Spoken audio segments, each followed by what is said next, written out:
Dedek.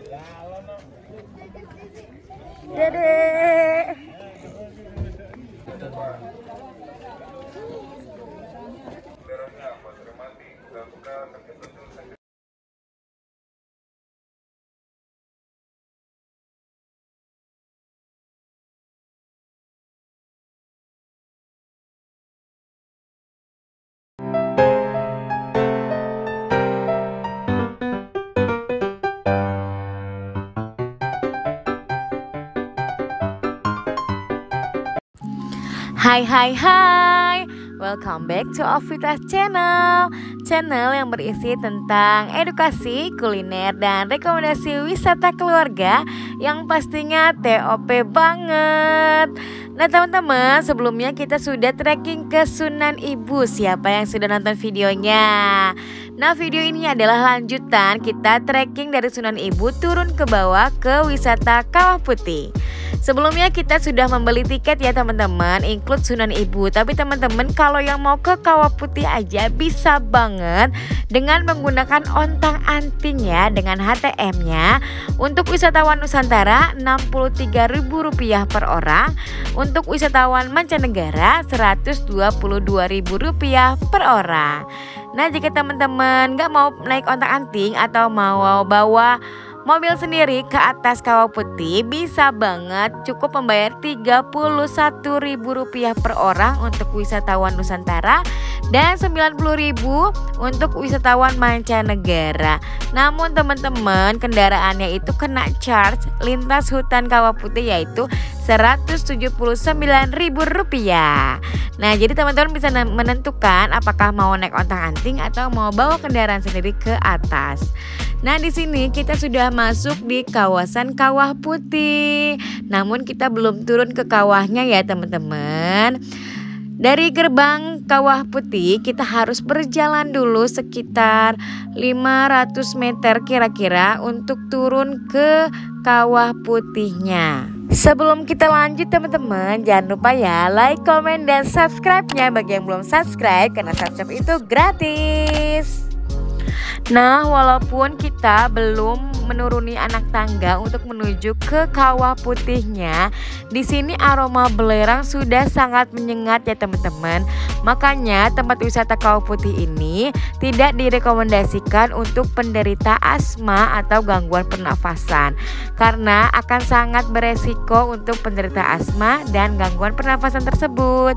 Dan di sini juga kita dihimbau untuk memakai masker bagi yang tidak kuat dengan bau belerangnya. Tapi kalau yang sudah biasa it's okay ya tanpa masker. Nah teman-teman, kita sudah mulai menuruni anak tangga untuk menuju ke pusat Kawah Putih. Di sini kita berangkat pas weekend, jadi di sini suasananya cukup ramai orang-orang yang mau berwisata di Kawah Putih. Dan kita juga nggak tahu ini ada berapa anak tangga yang kita turunin, yang pastinya ratusan ya teman-teman.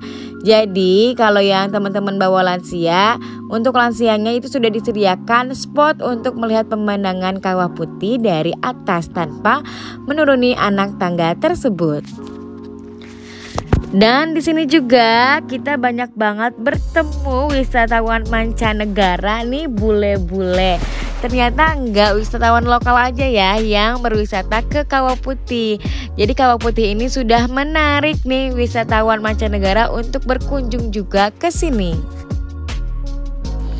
Nah kita sudah setengah perjalanan ya untuk turun ke pusat Kawah Putih.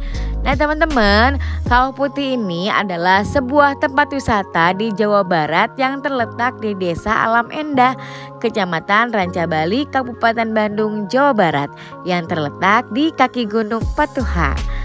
Nah Kawah Putih ini merupakan sebuah danau yang terbentuk dari letusan Gunung Patuha. Nah tanah di Kawah Putih ini bercampur belerang ya teman-teman. Makanya aroma belerang itu menyengat sekali di kawasan kawah tersebut. Nah, lalu warna air yang berada di kawah ini berwarna putih kehijauan. Dan yang uniknya dari kawah ini adalah airnya kadang-kadang berubah warna teman-teman. Danau Kawah Putih sendiri berada pada ketinggian 2194 meter. Tapi luas total Danau Kawah Putih 25 hektar yang dipakai wisata hanya 5 hektarnya ya teman-teman. Dan lokasi kawah sendiri hanya 3 hektar. Nah, sudah kelihatan ya teman-teman keindahan Kawah Putih yang kehijauan dengan diselimuti kabut yang syahdu banget. Nah teman-teman, di balik keindahan alamnya yang menawan, Kawah Putih punya kisah yang mistis loh teman-teman. Karena berawal di abad ke-10 terjadi sebuah letusan Gunung Patuha yang sangat hebat. Nah, pasca letusan tersebut ada kejadian aneh teman-teman, yaitu sekelompok burung yang terbang melewati Kawah Putih tiba-tiba mati.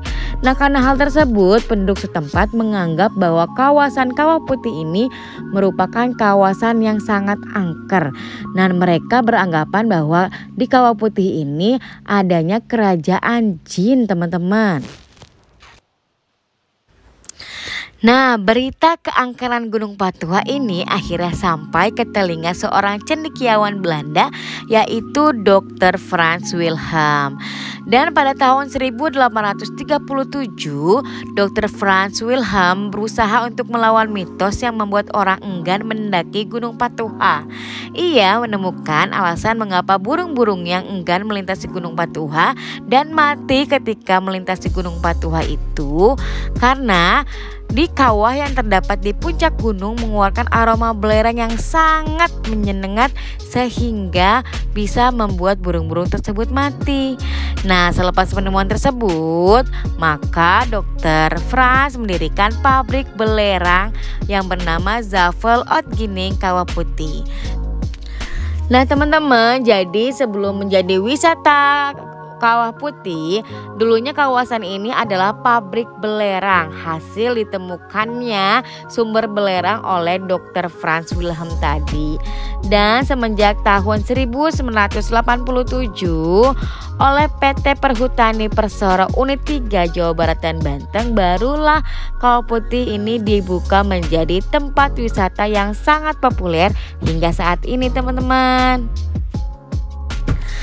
Nah, selain pemandangannya yang eksotis dan tanah juga airnya dengan warna yang unik, wisata Kawah Putih ini menjadi daya tarik tersendiri ya teman-teman bagi wisatawan. Dan wisatawan juga dapat melakukan berbagai aktivitas seperti pengambilan gambar, melukis, pengambilan foto untuk pernikahan, kegiatan mendaki, dan dapat juga melakukan kegiatan menunggang kuda di Kawah Putih ini.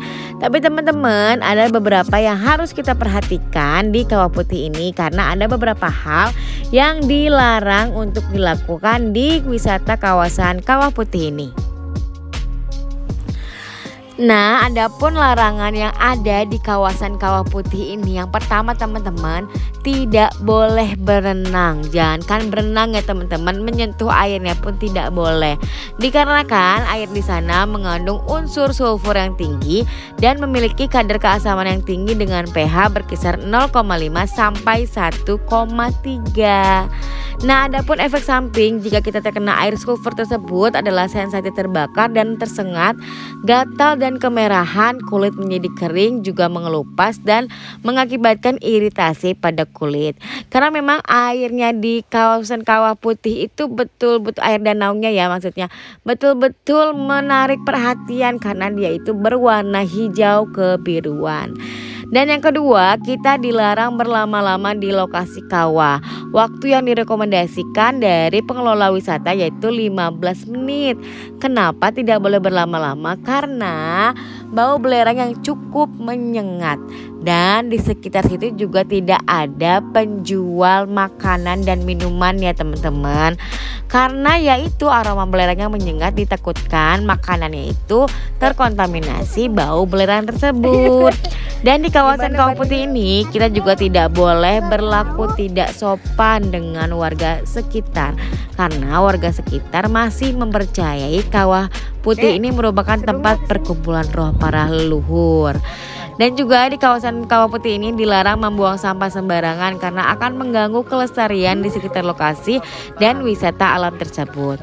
Dan yang terakhir yaitu dilarang menyalakan api di sekitar Kawah Putih. Nah, ini Adek Karamel sedang ngeruk-ngeruk tanah. Di sini tanahnya berwarna putih ya teman-teman, makanya disebut Kawah Putih. Dan di sini juga teman-teman ada jembatan cinta yang kita bisa gunakan untuk spot-spot foto. Jadi kalau kita jalan di jembatan tersebut, kita berada di tengah kawahnya. Kebetulan pas kita di sini, kawahnya itu lagi surut, lagi mengering, tidak begitu banyak airnya.